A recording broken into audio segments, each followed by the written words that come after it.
झाबुआ की इस पावन भूमि पे इतनी बड़ी तादाद में इतनी भारी भरकम परिवार के साथ बात करने का अवसर मिला है। मैं मंच के परिवारजनों से अनुरोध करता हूं कि जनता जनार्दन के लिए जरा तालियों से जोरदार इनका स्वागत करें। अब हमारे बीच में आदरणीय विवेक तनखा जी जो मेरे पहले भाषण कर रहे थे, ये एक दिन में इनकी वकालत है दिल्ली की सुप्रीम कोर्ट में, सबसे बड़ी कोर्ट में। सब गरीब कुबड़ों के केस लड़ते हैं, जनहित याचिकाएं जो समाज में कुछ न कुछ सुधार हो उसकी लड़ाई लड़ते हैं। अभी कांग्रेस पार्टी के खाते सील कर दिए थे बीजेपी वाले मोदी ने, तो उसकी भी लड़ाई लड़के जीते हैं। ऐसे है, ताली मत बजाओ, असली बात तो मैं कहना भी रुका हूँ। एक दिन में 50 लाख कमाते हैं, वो छोड़ के तुम्हारे बीच में आए, आप जोरदार तालियां बजा। मंच पर विराजित हमारे सबसे जवान, सबसे युवा, जोशीले, एकदम विक्रांत थोड़ा बुजुर्ग लगता है पर वो नहीं लगता। आदरणीय कांतिलाल भूरिया जी, ताली बजाओ। मंच पर विराजित हमारे विधायक भूरिया जी, मेरे बड़े भाई, इनका मार्गदर्शन मुझे खूब मिलता है। बाला भैया, पूर्व मंत्री जी, आदरणीय संजय दत्त जी, हमारे प्रभारी महोदय, हमारे महेश पटेल मेरा दोस्त, बहुत दिनों से खाना नहीं खिलाया है पर अब आएगा नंबर। हमारा मुकेश पटेल, मेरे भाई हर्ष भैया, आदरणीय बाल सिंह मीणा जी, हमारे जसवंत से लेके सारे परिवार के, अच्छा मैं नाम नहीं लूं तो माफ कर दोगे, सारे जिला अध्यक्ष, ब्लॉक अध्यक्ष, शहर अध्यक्ष, हाँ वीर सिंह भाई का ले लिया, विधायक भूरिया जी वही है, और सभी परिवार की हमारी बहनें, महिला कांग्रेस की, हाँ वाल सिंह भाई ले लिया, और सारे युवक कांग्रेस, NSUI, सारे हमारे मंडल सेक्टर, सारे सरपंचगण, सारे पटेलगण, सारी हमारी बहनें, और खासकर ये पत्रकार बंधु, मेरा भैया, सबको आपको भी राम राम। मैं अनुरोध ये कर रहा था कि बहुत देर से आप लोग बैठे हैं, मुझे पता है इस बात का, और हमें इसके बाद धार जाना है, वहां भी इंतजार चल रहा है। पर आदरणीय यहाँ उपस्थित परिवारजनों, आज से 10 साल पहले लोकसभा का चुनाव हुआ था। नरेंद्र मोदी जी को लोगों ने भारी भरकम वोट से प्रधानमंत्री बनाया था। उन्होंने कहा था बहुत हुई महंगाई की मार, अब की बार मोदी सरकार, जब अपनो मिठो तेल थो 30-35 रुपया को, अभी जो 130-35 को, सही है कि गलत? फिर कहता था बहुत हुई महंगाई की मार, अब की बार मोदी सरकार, जब चांदी थी मानो क्या 4-5 हजार के, अब कई भाव है? 70 की 85 90, यो मोदी ने दूर कर दियो, चांदी से कि नहीं कर दियो। बहुत हुई महंगाई की मार, अब की बार मोदी सरकार, ये नारा था। फिर कहता था बहुत हुई बेरोजगारी की मार, अब की बार मोदी सरकार, 2 करोड़ रोजगार, हमारा कोई एक आध छोड़ा कर नौकरी मिली, अरे 55 लाख मिलेगी होगी। अच्छा, ये पत्रकार बंधु आपके रिश्तेदारों किसी को मिली? किसी को नहीं मिली। अच्छा चलो कोई बात नहीं। फिर कहते थे काला धन, स्विस बैंक 15-15 लाख मुफ्त में मिल जाएंगे। याद है तुम्हारी ये बात 10 साल पहला की? ये बीजेपी वाला चिल्लाता था, याद है या नहीं है? तो एक आध का खाता में आया, मेरा दुकान वाला भैया का, तुम्हारा मूछ वाला आया नहीं आया? चलो कोई बात नहीं, यहाँ भी चलो। फिर मोदी जी कहते थे न खाऊंगा न खाने दूंगा, मेरे आगे भी कोई नहीं और मेरे पीछे भी कोई नहीं है। याद है तुम्हारी बात? याद है? मतलब भूलो मत ही बात। साहब नरेंद्र मोदी अपना मुंडा से नहीं बोले। अभी नरेंद्र मोदी जी भोपाल में आए, मैं उनसे 5 सवाल करके आया हूँ, फिर दोहरा रहा हूँ। अरे मोदी जी, आपने कहा था न खाऊंगा न खाने दूंगा, तो आपको बॉन्ड योजना के अंतर्गत आपकी पार्टी ने लगभग 7,500 करोड़ रुपए खा लिए। आपको बताना पड़ेगा देश को कि आपने जिन पर CBI, ED और इनकम टैक्स के छापे लगे, वो गिरफ्तार हुए तब और छूटे तब, सबसे आपने आपकी पार्टी में चंदा लिया। आखिर ये रिश्वत नहीं है तो क्या है? ये उगाई नहीं है तो क्या है? नरेंद्र मोदी जी को बताना पड़ेगा, देश को बताना पड़ेगा कि एक कंपनी जिसकी कुल इनकम 181 करोड़, आपने उससे 1100 करोड़ आपकी पार्टी में चंदा ले लिया। अरे नरेंद्र मोदी जी, आपको बताना पड़ेगा, जब कोविड में एक एक व्यक्ति घर से नहीं निकलता था, जिसके पास जो था वो देता था, उस कोविड में भी लोग अपने आप को दान कर रहे थे, समर्पित कर रहे थे, अपनी संपत्तियां लोगों के लिए कुछ न कुछ दे रहे थे।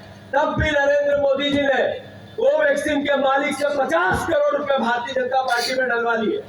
ये खाऊंगा न खाने दूंगा, बिल्कुल खा गए कि नहीं खा गए?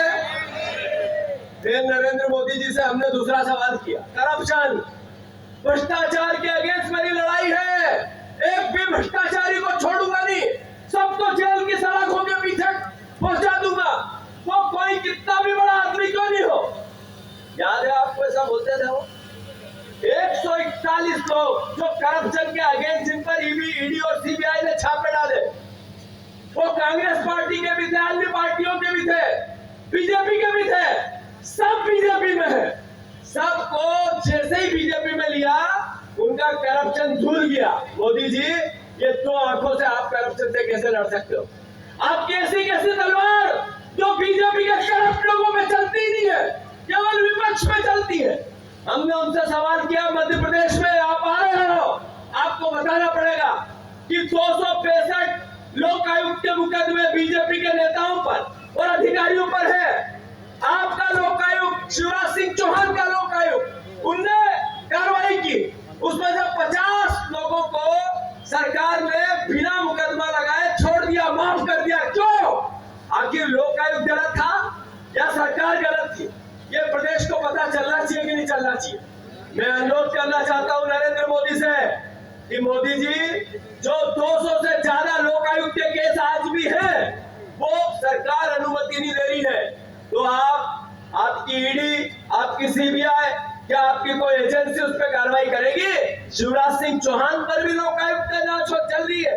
हमारा मुख्यमंत्री, अभी का मुख्यमंत्री, पर्ची का मुख्यमंत्री, विधायक और जनता का मुख्यमंत्री नहीं है, पर्ची का है। नरेंद्र मोदी ने पर्ची भेज के कहा पढ़ो, उसमें से निकला मोहन यादव।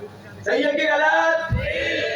मैं आपसे इतना ही अनुरोध करना चाहता हूँ, नोटबंदी, नरेंद्र मोदी जी ने कहा था देश को नोटबंदी से नुकसान हो। मेरे भाइयों बहनों, मुझे 60 दिन दे दो, 60 दिन। अगर नोटबंदी से मेरी नियत में कोई खोट दिखे, अगर मेरी नियत में कोई आपको किसी प्रकार की दुर्भावना दिखे, तो मैं जो चाहोगे उस चौराहे पे आऊंगा और आप जो सजा दोगे वो मैं भुगतने को तैयार हूं। याद है या नहीं है?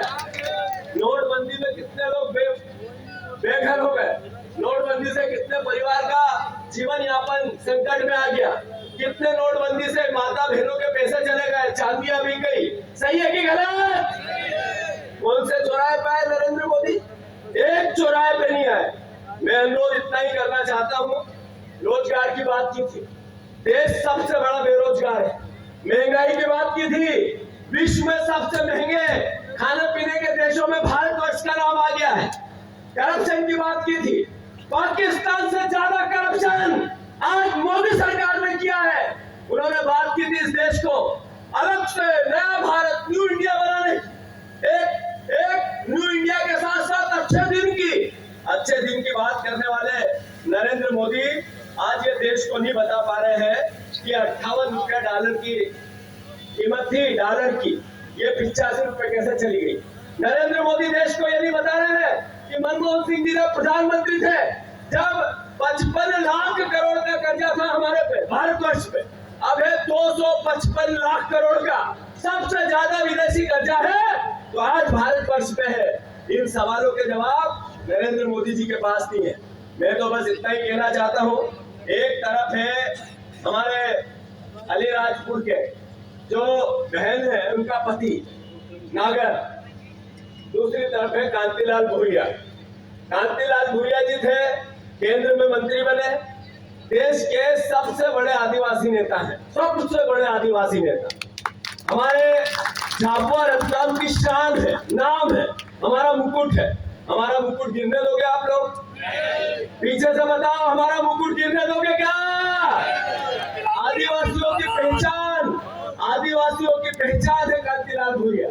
कांतिलाल भूरिया जिस दिन से आपकी सेवा करने लगे, आज इस उम्र तक आपने एक भी कलंक उनके माथे पे नहीं आया है। कोई उनके आरोप नहीं लगा सका, उनकी ईमानदारी पे कोई शक नहीं कर सका। अरे बीजेपी के लोग भी कांतिलाल भूरिया के लिए उंगली उठा के कुछ नहीं बोल सकते। एक ऐसा ईमानदार और उससे बढ़ के उनका ये होनहार बेटा डॉक्टर, ये जितना समर्पण, पढ़ा लिखा, ये आपकी भावना, आपकी वेदना, आपके अधिकार सबको समझता है, आदिवासियों का दर्द को समझता है। हमारे प्रदेश का युवाओं का सबसे बड़ा नेता है आदिवासियों में। मैं अनुरोध करना चाहता हूँ, आप लोगों से भावनात्मक एक अपील करना चाहता हूँ, एक बार एकजुटता से बचे हुए दिन जो हमारे 13 तारीख तक आएंगे, सर दिन रात एक कर दो। और सिर्फ इस बात के लिए नहीं कि कांतिलाल भूरिया जी को हमें सांसद बनाना है, कांग्रेस पार्टी को जिताना है। इसलिए कि जैसे ही कांग्रेस पार्टी की सरकार बनेगी तो हम सबसे पहले हमारे जो बहनें हैं, हमारी जो आपकी पत्नियां हैं, आपकी बहुएं हैं, जो गरीब है, आदिवासी है, सबके खाते में 8,500, सुन लो, ध्यान से सुनो, वीडियो बना लो, 8,500 रुपया, 8,500 पर महीने, 1 लाख रुपया 1 साल का आपकी बहनों के खाते में आएगा। आज कांग्रेस पार्टी हाथ का पंजा और राहुल गांधी डालेगा, याद रखना है बात। इसलिए आप लोगों को कांतिलाल भूरिया जी को सांसद बनाना है कि जब हम मजदूरी करते हैं तो 200, 250, 300, 350, जिसका जो मन आ जाए वो। पर कांग्रेस नियम बना दिया 400 रुपए से नीचे कोई मजदूर को कभी भी कोई भी व्यक्ति दे ही नहीं सकता। और साथ साथ इतना ही नहीं है कि 400 रुपए मिनिमम मजदूरी है, सबके बीमे होंगे, जितने मजदूरी करते हैं इनके बीमे होंगे। कहीं घटना हो गई, दुर्घटना हो गई, कोई परेशानी आ गई घर परिवार में, तो 10 लाख रुपए तक का आपको उसमें मुआवजा मिलेगा। याद रखना, एक परिवार को, आदिवासी परिवार को मिलेगा। आपको मैं अनुरोध करना चाहता हूँ कि जो युवा है, पढ़ा लिखा है, जिसने ग्रेजुएशन कर लिया, नौकरी नहीं मिली, वो दौड़ रहा है 1 लाख के पदों के लिए, परीक्षा इंदौर में दे रहा है, उन बच्चों के लिए 1 लाख रुपए साल, 8,500 रुपया आपका बंदा कांग्रेस पार्टी कांतिलाल भूरिया आपके खाते में डालेगा, बच्चों के खाते में डालेगा। याद रखना, मैं अनुरोध करना चाहता हूँ, 30 लाख नौकरियां, 30 लाख, जिसमें ST SC की हमारी जो 1 लाख के पद है, जो पढ़े लिखे बच्चे हैं वो ध्यान रखते होंगे इस बात का, उनकी नौकरियां भरने का वचन हमने ले लिया है। मैं इतना ही कहना चाहता हूँ, जो किसान है, कितने भाई है जो किसान क्रेडिट कार्ड लेते, हाथ ऊंचा करो। किसान क्रेडिट कार्ड जिनका भी है, 2 लाख रुपए तक का, जैसे ही पंजे की सरकार बनेगी, भूरिया जी, ये नेता भी सुन लो, किसान क्रेडिट कार्ड सबके एक तरफ से ऋण माफ करेगी कांग्रेस पार्टी, आप लोगों का याद रख लेना। मैं इतना ही कहना चाहता हूं अंत में कि ये सब बातें आपके लिए है, पर होगी कब? जब पंजा जीतेगा। होगी कब? अभी मंत्री है सामने वाला, बीजेपी के पास बहुत पैसा है, पैसे की तो बाढ़ आ गई। 5-6 करोड़ रुपया अभी तक नगद पकड़ा गया, 6,000 करोड़, एक पूरा कमरा भरा जाए इतना नगद पकड़ा गया बीजेपी। इतने पैसे लाएंगे, आपको घर घर देंगे। मैं मना नहीं करता हूं, क्या करना है मैं बताऊंगा नहीं, पर कुछ भी करने के बाद वोट क्या देना है तो याद रखना। जो अभी भूरिया जी ने नारा लगाया था, देश के प्रधानमंत्री ने 10 साल में क्या किया वो बता नहीं पाते। मोदी जी अब क्या उन्होंने डिलीवर किया, दिया देश को, वो बोल नहीं पाते। अब वो क्या बोलते हैं? अब बोलते हैं मांस, मटन, मुसलमान, मंगलसूत्र, घुसपैठिए, ज्यादा बच्चे,